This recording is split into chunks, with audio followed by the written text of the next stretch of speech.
topics and opinions expressed in the following show are solely those of the hosts and their guests and not those of W4CY Radio, its employees, or affiliates. We make no recommendations or endorsements for radio show programs, services, or products mentioned on air or on our web. No liability, explicit or implied, shall be extended to W4CY Radio or its employees or affiliates. Any questions or comments should be directed to those show hosts. Thank you for choosing W4CY Radio.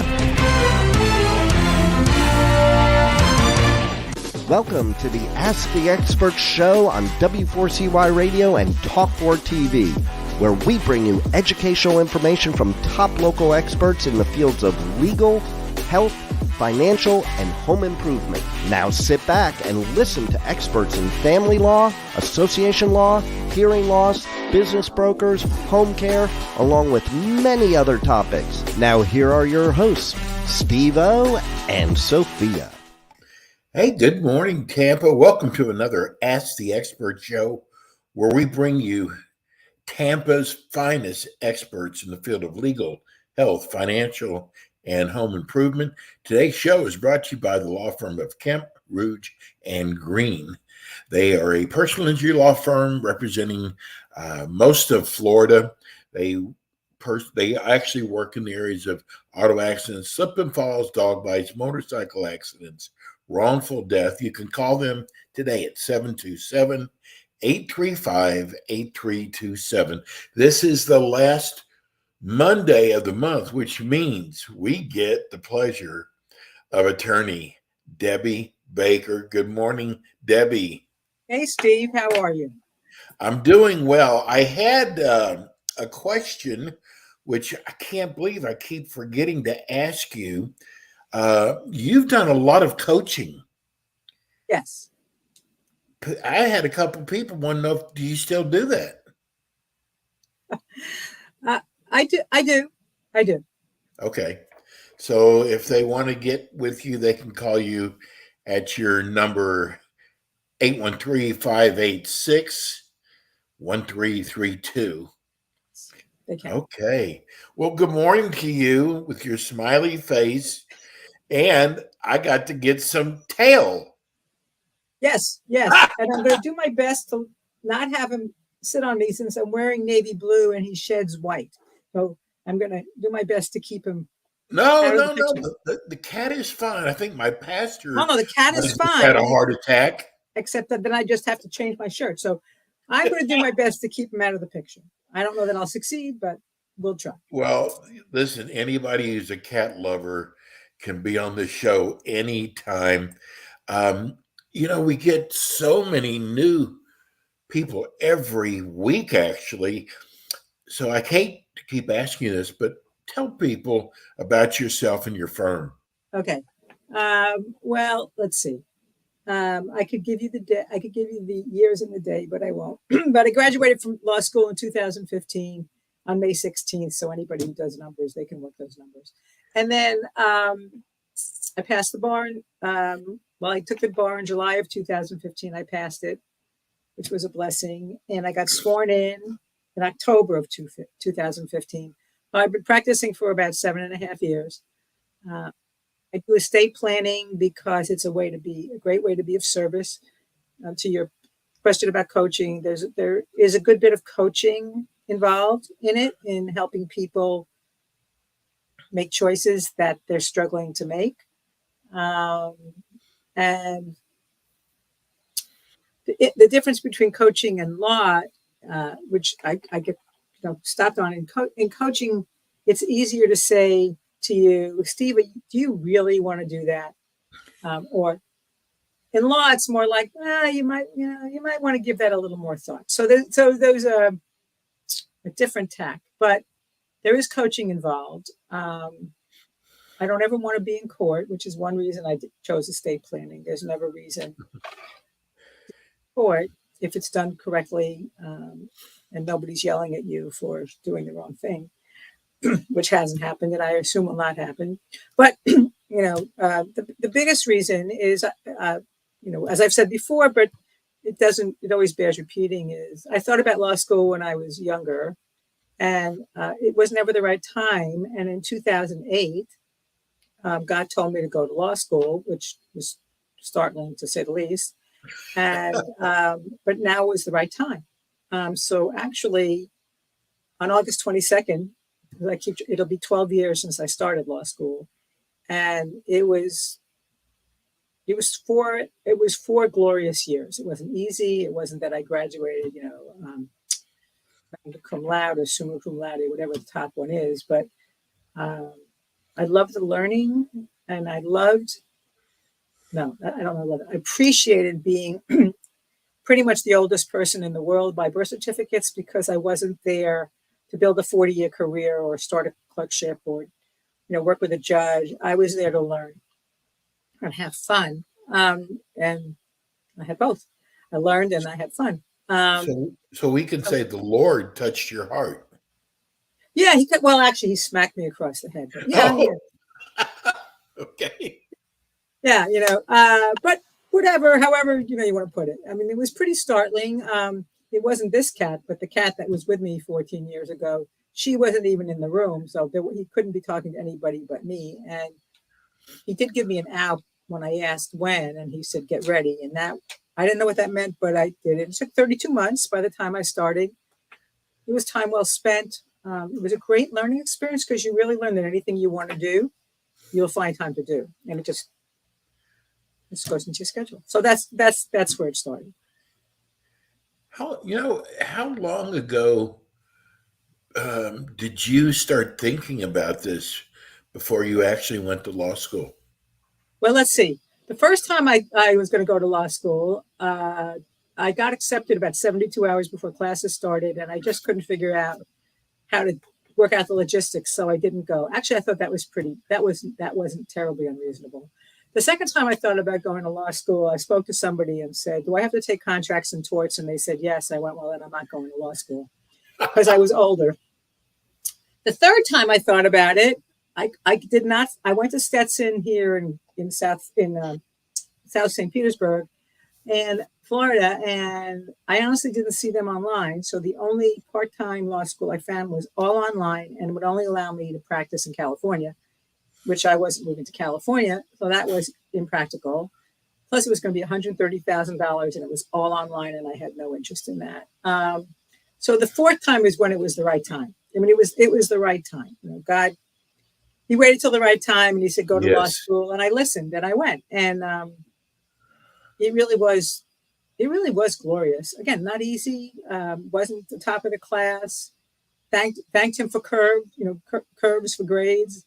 For 2 or 3 classes. But I went with the promise, this is a good thing for people to think about just in their lives. I went with a promise to never leave anything on the table. So I never went to a class or a test or prep without knowing I'd given it everything I could. Didn't mean I got A's or whatever, but it meant that I never walked out of a test or a room knowing I hadn't given it my best. And that was a promise I made before I started. I wasn't going to leave anything on the table. So I didn't. Oh my gosh. I'm in a hotel today, and looks like a fire alarm is going off. That's okay. Of all times, it should go off any minute. Or they'll come knocking on the door that you have to leave. Yeah, no. This has happened 3 times now. Don't worry. Oh my gosh. Just play around it. Yes. What I want to say is that what's so amazing about your story is I have run into so many people over the years that said, "Gosh, I wish I'd have gone to law school." And sometimes I would say to them, "Why don't you go?" "Oh no, I'm too old in life." And you actually did it. And yes. That's what makes your story so amazing. I did it. Actually, I have somebody sent me a Facebook Messenger about how amazing, like I was their hero. The thing for people who say that to me, I say, well, you're not too old, so don't use that. You've got to find a better excuse than you're too old.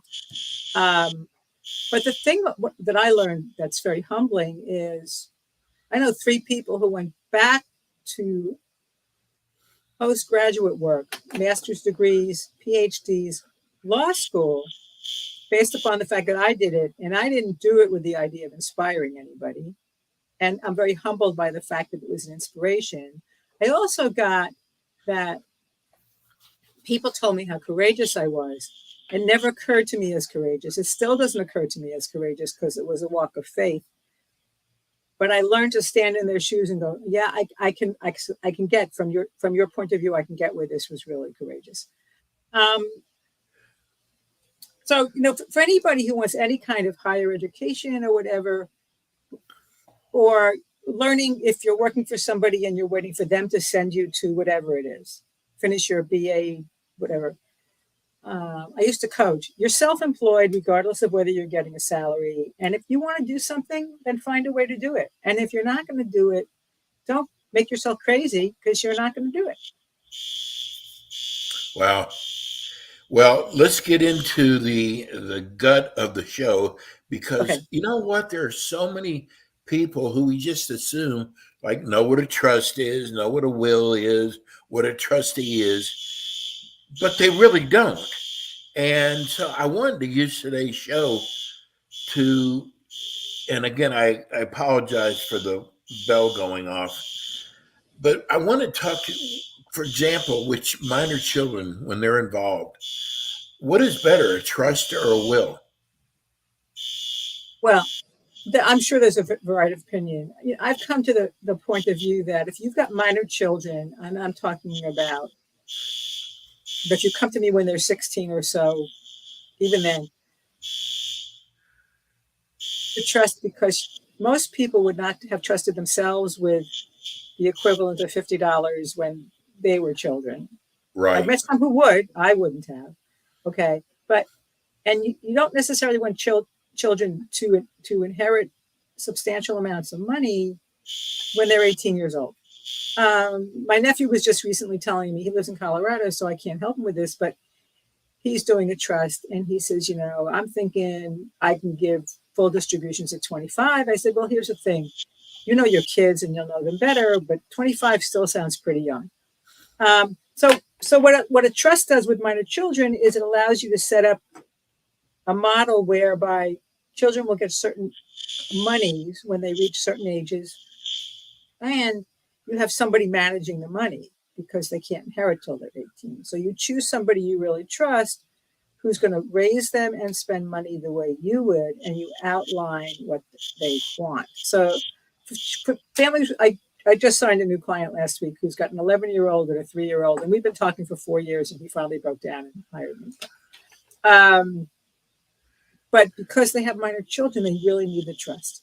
They will have, I don't know that they'll be millionaires, but I'm not saying they won't. They're not now. They might be, when they die, but nobody knows how old they'll be and how old their children would be. Right.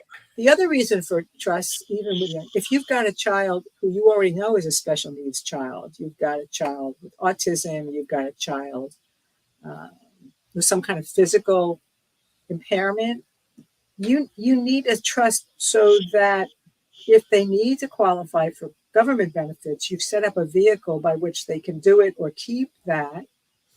We probably all know people who have young children who are already on Medicaid because of their physical, right?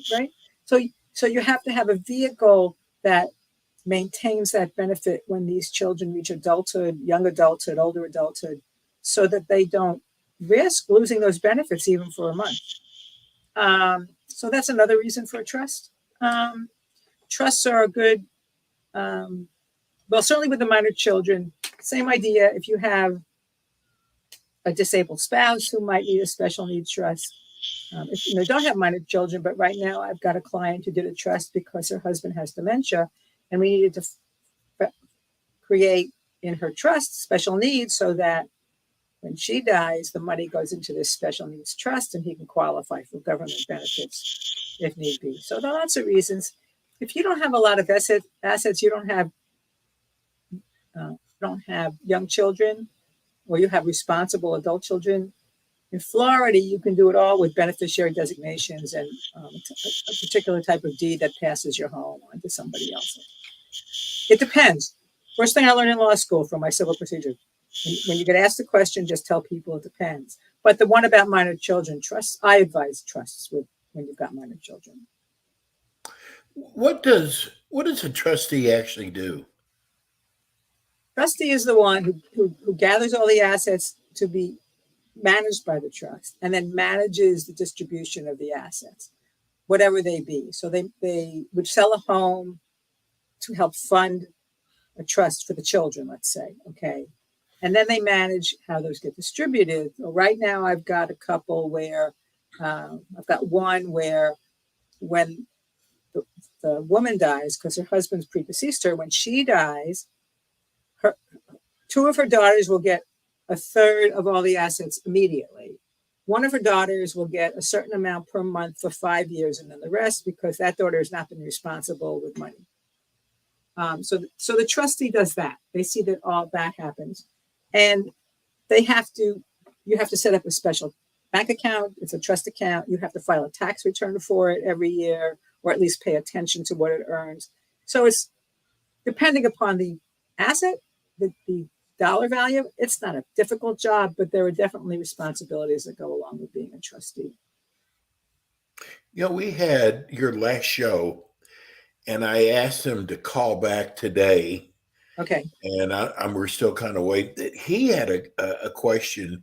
He said, I love listening to your show, but I don't have a lot of assets. Should I still sit down with Attorney Baker? And I said, of course you should, but why don't you call the show and ask that question? Because when people think estate planning, they think estate, you've got to have millions of dollars, and that's just not right. No.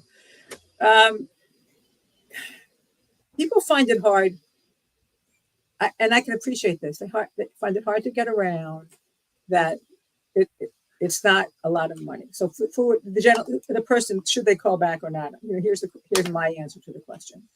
If you have a bank account, with even a few $100s in it, you need a power of attorney because you need somebody to be able to get to that money should they need it. And people say, well, what are they going to do with $500? I said, well, I have no idea, but it might pay you utility bills for 3 months if need be, or something like that.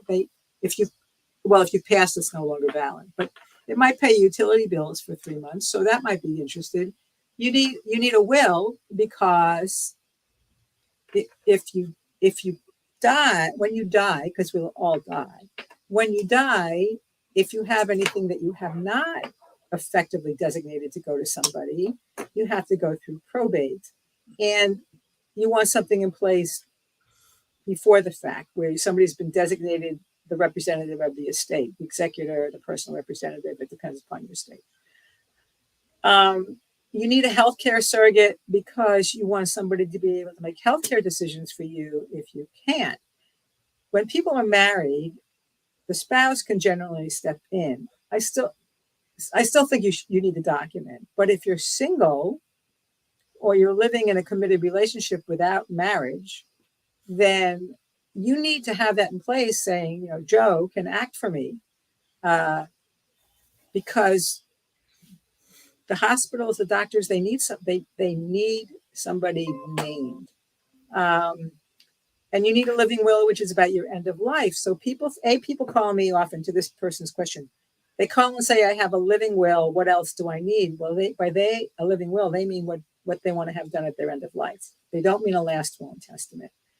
The other reason for the last will and testament, which I've learned, I haven't experienced it, but I've seen, is if you don't have it and you die as a result of a car accident or something like that, or medical malpractice or something really horrific that you can't imagine, and it happens, you need a vehicle to collect the assets. So right now, people who have Camp Lejeune cases, whatever that is, are being told to form a trust because if the case doesn't get, or at least get a will, because if the case doesn't get settled before they pass, they'll at least have established a vehicle and a person responsible for collecting the proceeds. So it's reasonably morbid. Probate's very expensive. Probate is very expensive. But the other thing is, and I've said this here, if you hate your family, don't do it. You don't do it for yourself. You do it for your family. I mean, there's enough grief to go around. Grief, guilt, whatever. There's enough stuff going around when somebody dies without putting legal challenges on top of what's already happening. If you've got it in place and you leave, we talked about the green box, last month, and you leave the way for people to find out what to do, it's just easier. It's just easier. And avoidance, denial, I mean, all those are perfectly understandable human attributes. But do you really want to, do you really want to do that to the people you love the most because you were too afraid? I mean, I've told you the third biggest reason for not doing it. The first is what the gentleman called to the woman, I don't have anything. The second is it's too expensive when they've never checked it out. And the third is they'll die as soon as they do it. Well, I mean, I don't know how to get around that one other than you're going to die anyway. So why not do it? But yes, so the person who called, if they're listening, whatever, at 1 second after midnight on your 18th birthday, you need it. Because at 1 second after midnight on your 18th birthday, your parents can no longer do anything for you without your permission. Debbie, what do you say to a family member who wants to contest a will? Well, first thing I say is, I don't do that. I don't do that. So I will be happy to refer you to somebody. And I say it'll be expensive because that's purely hourly retainer based because there's no guarantees that it will fly. I don't know that I say a lot more than that because I know I'm not going to do it. Right. I might ask them, what has you think that you want to do that? And sometimes, people, it hasn't happened often. People will say, well, I know my Uncle Steve was going to leave me something. Thanks, Debbie. I know in one will he did because he named me as he included me in the group called niece. Okay.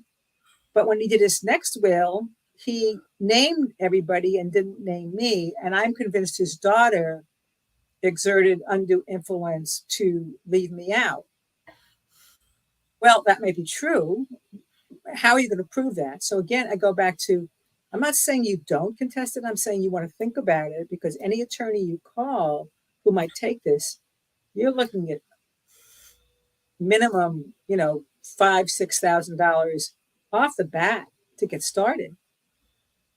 And I'm not saying don't. People say it's the principle of the thing. I go, I'm not arguing about the principle of the thing. You just have to decide whether it's worth your emotional energy. And a couple of people have decided it's not because it's that I've talked to. It's like it's not going to be worth 2 years of my time, unknown amounts of money, with no guarantee of an outcome. I have one client who did take it to litigation because an insurance company had paid her niece incorrectly because she'd been named.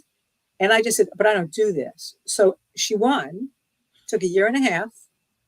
She won, and she got all her money. I think the niece had to wind up paying all her legal fees. Wow. So that was worth it. And it was what her mother wanted, so she was going to follow it through to the end. That made sense because her mother didn't get what she wanted. But I recommend people. I don't do it. I'll refer you to people who love to do it. You have to think about the emotional cost. I heard a commercial the other day on TV, and it reminded me of a friend of mine that did one of these simple wills that you buy at the store. And I got to tell you, he had so many problems with that will trying to do it himself. And what do you tell people who say, I can just do my will myself? I say you're right, but don't. Okay, you got to explain. And I said, and if you're going to download forms, find an attorney that you trust and pay them to review them before you execute them. For just what you're describing, Steve, whatever the specifics were about, you can't know that they're state specific. I mean, I had a lesson kind of in online. I have a client who did an online form for forming her LLC, her business entity. And I ran it by my colleague to review because I think it had everything in there that we need versus her paying to a new one. And what my colleague said is best practice is you do not even review online documents, especially this kind of thing, because you have no idea who wrote them. You have no idea if they were written by lawyers. So going back to what I said about if you're going to do it, have an attorney review it, that would be a friend of yours who's an attorney who's willing to review it. Because if they put their, what's it called, imprimatur, if they stamp it, Yes. you've effectively left them open for some kind of lawsuit, however unintentionally. So I don't recommend. I mean, I would refer people to one of the subscription legal services. There were several where at least they're done by attorneys. His was just trying to save money, but he said it ended up costing him so much more in the long run. Yeah. And I get it. I mean, I really do get it. And I referred many a person to prepaid legal services, whatever they call it now, identity theft, because they're all attorneys. They're in 50 states.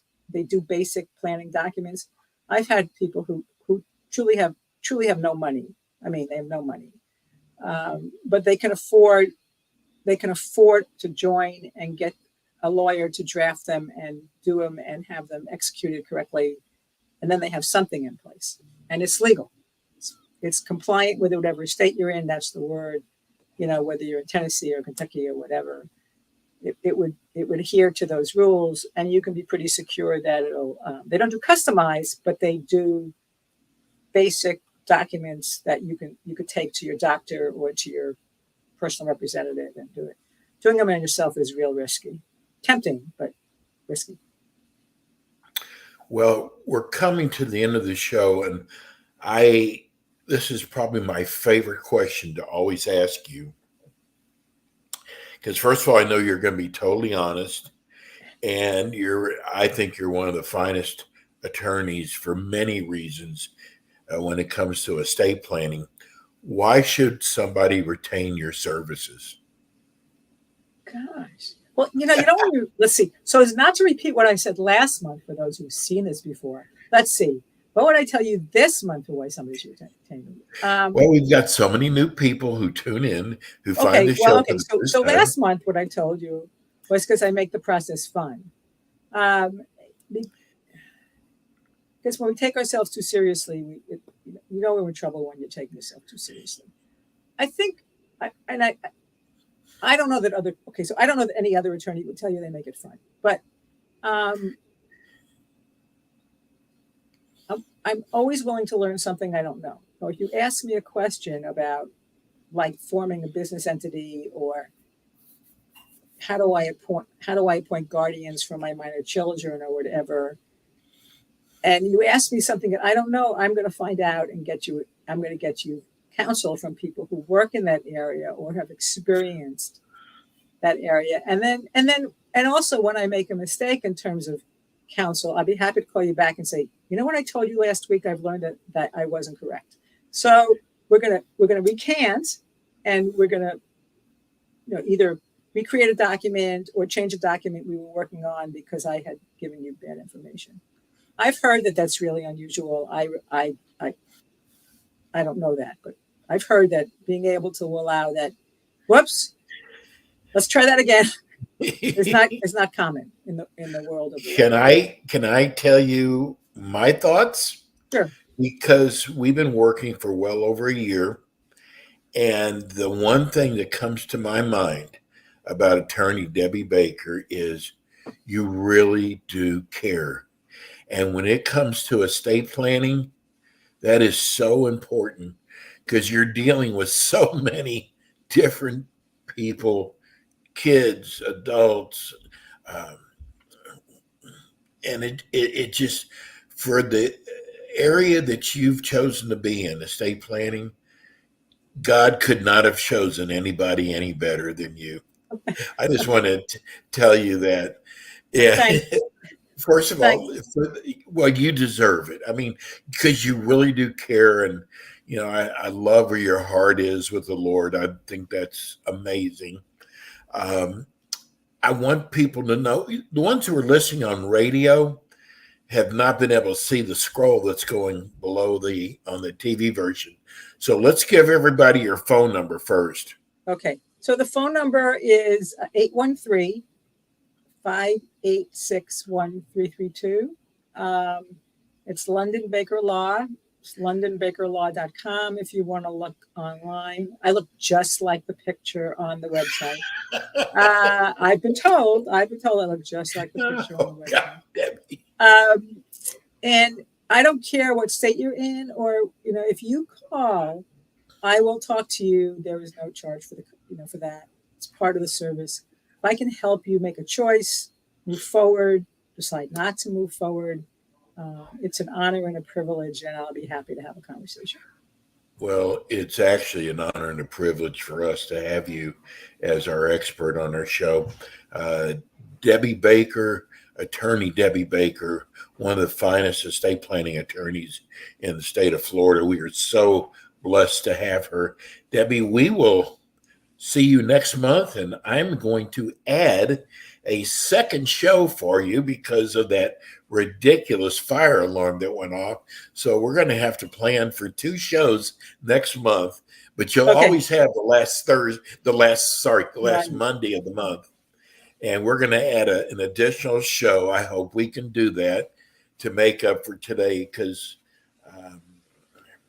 I don't know what happened, but all I know is I'm glad we have you. Attorney Debbie Baker. Thank you so much, Debbie. That's attorney Debbie Baker. She is an estate planning attorney. Of all times for the fire alarms to go off, it's now. We've been doing a seminar at a hotel for the last 6 weeks, and this is not the first time this has happened. Anyhow, this is, we thought we were going to have our other expert. We just found out she's 35,000 feet up in the air. We cannot bring her on the show because of that, but we'll have her on again next month. So everybody, have a wonderful week. Thank you, Rebel, for your great work. And we will see you next week with more Ask the Experts. Thanks for tuning in today to the Ask the Expert show on W4CY Radio and Talk4 TV. Tune in next week and every week to hear more from our experts on personal injury, insurance, air condition repairs, estate planning, Medicare, and many other topics in the areas of legal, health, financial, and home improvement. See you next week.